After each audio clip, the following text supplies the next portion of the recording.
And put it upar and put it down. Okay, that's me smiling.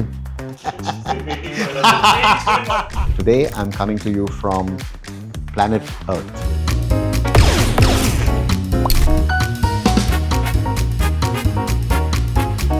Episode 2, System 360. So this is me talking about life, experiences, cinema, and hopefully not in a way in which it'll pakao you. Let's talk about System 360. Okay, what is System 360 and how is it that I developed a style which has really got to do with the way that I work? No lights, no trolleys and cranes.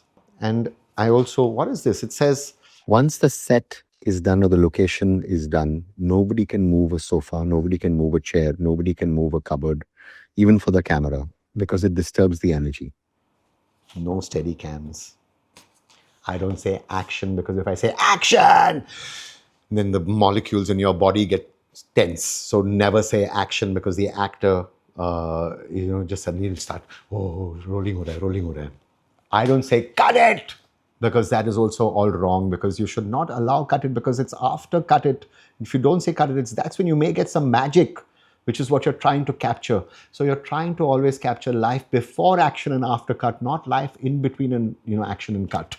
Sorry, I don't mean to sound this as if this is me, sort of giving you the commandments, but this is my commandments to myself.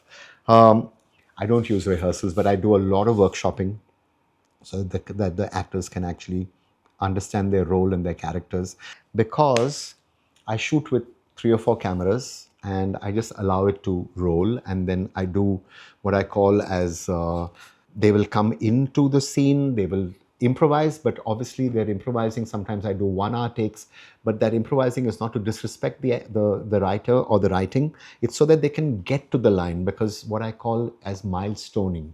I use very long takes. My longest take, thanks to Kavya Dhablika and all the 4 female DOPs who were there on Waking of a Nation.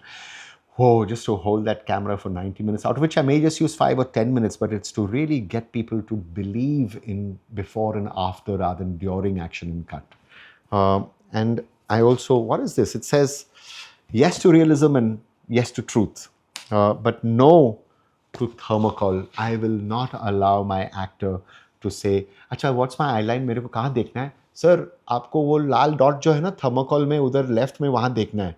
No, you don't do that to an actor. And also it's disrespectful for another actor to be off camera saying, I'll give him his lines, don't worry, I'll give him his lines. Because the way I shoot is that both the actors are there and my cameras can go around and I'll capture that interaction which is there, and I'll basically light it so that I'm not lighting, but whatever the real lights are, so that you can actually interact with each other rather than interact with a thermocol piece.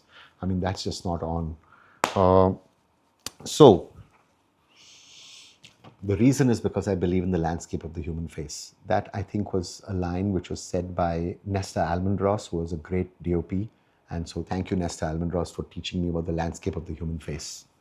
So this says, I want to try and get it to unframed, unacted, undirected, unlit. Obviously, that means that I am, when you see it, there is framing, there is directing, there is acting, there's got, sort of practical lights, and you're using it at the right light because I'm interested in light, obviously.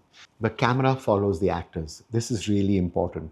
The actor will not follow the cameras or the camera, okay? Because you don't set up a camera and then you tell the actor what to do. You're here for the actor, you're in service of the actor. And so therefore, this is really the way that I work. My focus pullers, because the camera follows the actor and because I don't do rehearsals, zindabad, they're great. Sometimes I clap for them because these guys allow me to make sure that I work the way I work, because it's not as if, sir, one more take, sir, thoda out focus gaya, sir. No, sir, that's not allowed, because in life there is no take 2. Okay, so in me, I do 1 or 2, 3 takes max. This is what it's meant to be or not meant to be here. Saying take 18, sir, one more, sir, focus gaya. No. You can't do that to an actor. So yes, workshops. In life, what's happening is that, when you're saying something, you're always thinking about something else. Right now I'm saying, I have to leave. And so there is a certain inner whirring of my brain, which is also part of what is making this conversation real, which is that I'm not only thinking of something else, but I'm also finding my words, which is my sayable. And I may be doing something else right now, which is my doable, and there is my sayable.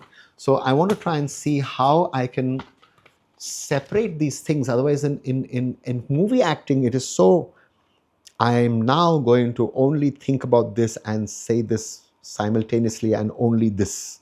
Whereas in life, it's many things. I'm watching this, I'm looking at that, so I'm trying to see how I can get this. So normally my writers, they get very puck out because they say, so now that we've got the sayable, which is the dialogue script, now Ram wants a thinkable script, which is going to be what shall the actor be thinking about, or whatever else that you're actually thinking about while you're saying what you're saying. And that's what life is. And so you're constantly trying to figure out how to get your actor to be doing many things so that the interiority of that actor rather than the exteriority of it. And guys, I say this and fail all the time. So please, I'm not saying this that I do it well, but I'm trying to do these ways so that I can get to some truth and realism. I also put googlies, which is that I won't tell the actor. In a way, I prepared the actor, but then I threw this googly at them, and that becomes a spontaneous, sort of capturing of life. And that's really what this whole system is. I'm not going to go through those placards again, but basically, what we would like to tell you is that Let's Talk will return. Thank you.